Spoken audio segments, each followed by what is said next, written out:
The nice thing about the hammer too is like just innately feels physical as you just crush things. Yeah, I gotta say, I'm a huge sucker for a heavy hammer in a video game. So the fact that Quill's wielding one so effectively is very exciting.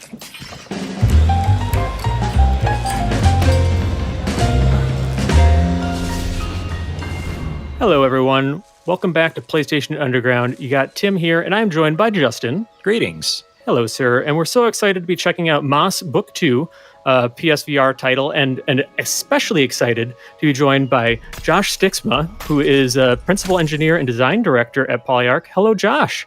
Hi, thanks so much for having me. Thank you so much for joining us. So please, off the bat, tell us what we're checking out here in Moss Book 2. I see Sweet Quill here on screen. Yeah, so Moss Book 2, we're continuing the story right where Moss left off. You met Quill, that's this great little mouse hero here. You went on a hero's journey, you found and saved her uncle. Some spoilers there, and now, we're showing a little bit of some of what might happen next in Moss Book 2.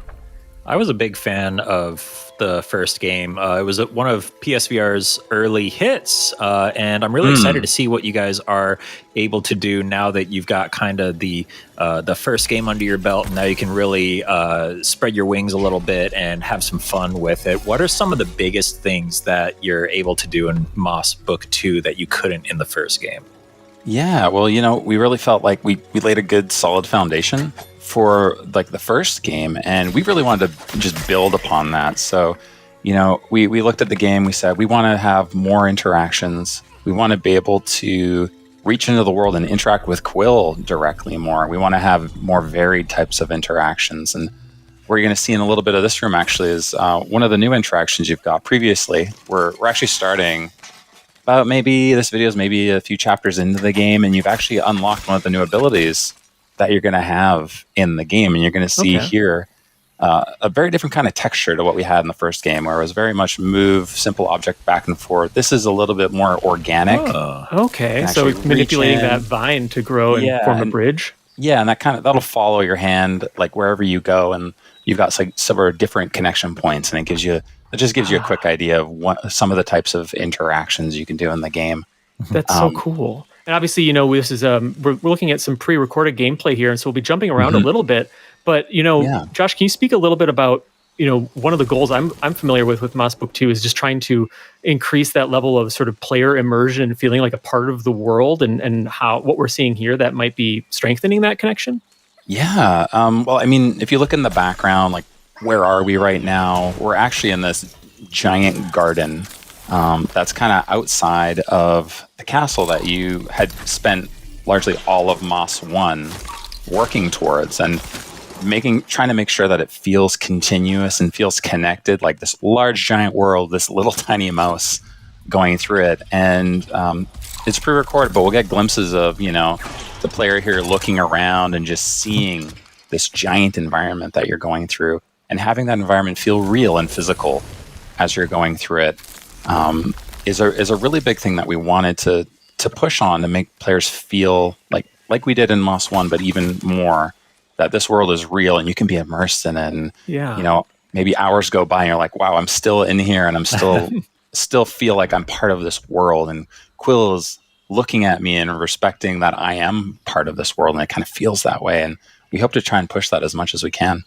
Nice. Now, obviously, with the first game, VR was still a really nascent technology, and I think a lot of developers were still wrapping their heads around how to develop a game for VR. But it's been a while now, and a lot of developers have learned a lot of lessons about what makes for a quality experience in VR. Is there any philosophy changes that have come about at the studio when designing a VR game compared to the first one? Yeah, on the point of us learning how to do it, it's going to be a continual experience. And as new technology comes out, we keep finding new and new ways to explore a little bit more. But one of the things that we really felt worked really well for the first game was that physical interaction and reaching into the world. And we wanted to give you, as the player, more opportunities, because you're controlling Quill, and you can see here we actually did a bit of a jump ahead to another section of the game. We went from the gardens right down to this like arcane foundry that's deep in the depths, kind of just showing you a very different environment that you're getting. It's kind of a bit of an example of some of this that we're trying to push. This is more varied world, more varied in terms of the interactions things you can grab, and in this case, we're showing things you can't grab in the world. And did the player just try to sort of interact with that box, and did it heat up, or what did we see there? It it's kind of hexed with arcane energy, and it's a kind of thing that you can't grab. And this kind of reinforces in this way some of that visual language that the player understands, like, oh, this is stuff that I'm not going to be able to get. And speaking of something you really want to get, if you see any statues with glowing weapons in this game, you're going to want to be checking that out. I love it. I was waiting for that. I was waiting for it to be too heavy first. That's a little amazing. Tiny mouse with a big heavy hammer. And we showed a little bit of this in one of the earlier trailers, but we haven't really shown like a little bit of how that works. And you experiment with it a little bit, but like, okay, that's not how I do it. How do I break these things? And we want players to be able to explore, but also you got a new weapon now. What are some cool things that I can do with it? And this is kind of speaking to like your earlier question of what are some of the new things that we want to, that Paul Eric is like, second game, we got to do this. It's like, well, we want to let Quill give you stuff you can interact with in the world. In this case, she can spawn a hammer. Oh, that's so cool. In this case, you're kind of holding your attack button to charge it, and then she leaves it up to you to reach in and grab that, and that can kind of create new opportunities for puzzles, but also combat. Nice. It's so cool and strengthening, the connection between you and Quill, kind of feeling like you're cooperatively, making your way through this world together. I think you that's can see so here, cool. this is just another really cool environment. The artist did a great job bringing this dangerous foundry. This is like an arcane foundry underneath actually the depths of the castle to life. And you can see a little bit here, there's now a bit more strategy of, I've got this weapon, but I actually need to use this special ability, similar to how you couldn't interact with those boxes. It's kind of that same visual language on these enemies. These screechers here, we actually call them armored screechers. You're actually going to be able to need to work together in combat to take these enemies down, which is like a thing that we hadn't done at all before in Moss 1. Yeah, that's awesome. It really kind of speaks to the ethos of VR, which is getting the player more immersed in the game. And in this case, you are physically interacting with this world. Yeah, and just the nice thing about the hammer too is like just innately feels physical as you just crush things. Yeah, I gotta say, I'm a huge sucker for a heavy hammer in a video game. So the fact that Quill's wielding one so effectively is very exciting. I also love that extra level of coordination and player cooperation is required for like busting the armor and stuff. Like, it seems like it could add just a lot of texture to the combat. Yeah, and you can see still, like just like in the first game, there's reason for the player to reach in and grab some of these enemies. If you're having a tough time with a certain enemy, you can like reach in and just shut them down while Quill annihilates them. And just like in the first game, sometimes reaching in and grabbing them can be a benefit because you can actually use them to fight each other. Nice. Here we're actually seeing another one of kind of the newer enemies in Moss 2. Call this one the Bomber. Just kind of more like kind of sets up like a tank from a distance and lodges these little self-destructible mines. And what Quill's trying to do here is actually hit it from the front, which actually clangs off it because he's also kind of armored from that direction. And, working together is always going to be kind of a power move to take enemies down. But there's just a lot of different strategies. And worth noting, this hammer is like one of the weapons you're going to be seeing in the game.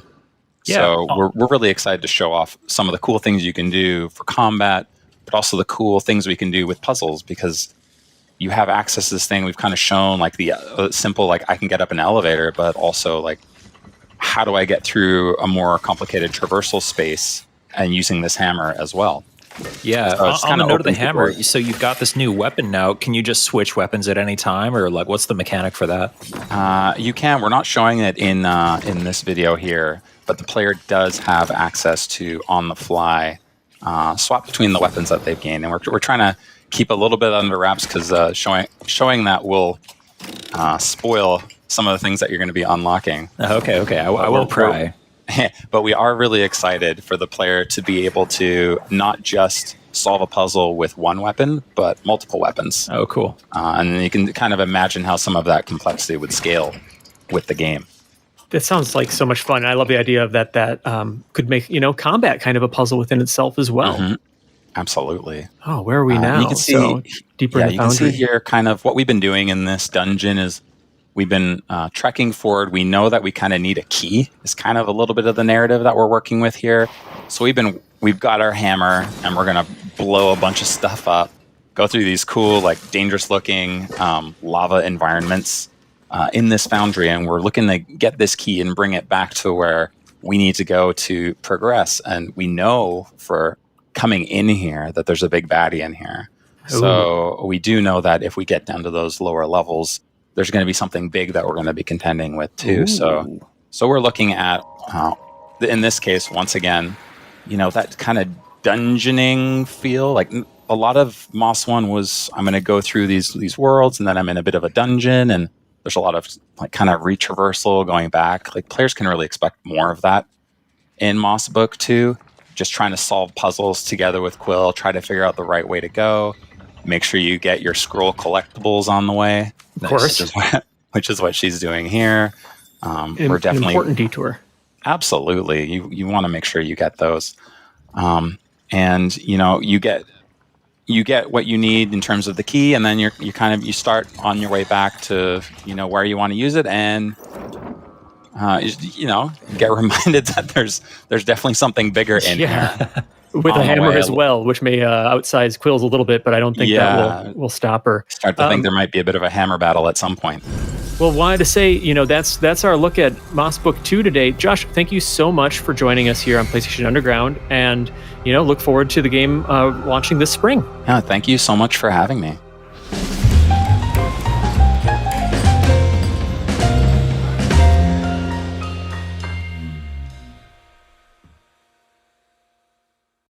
PlayStation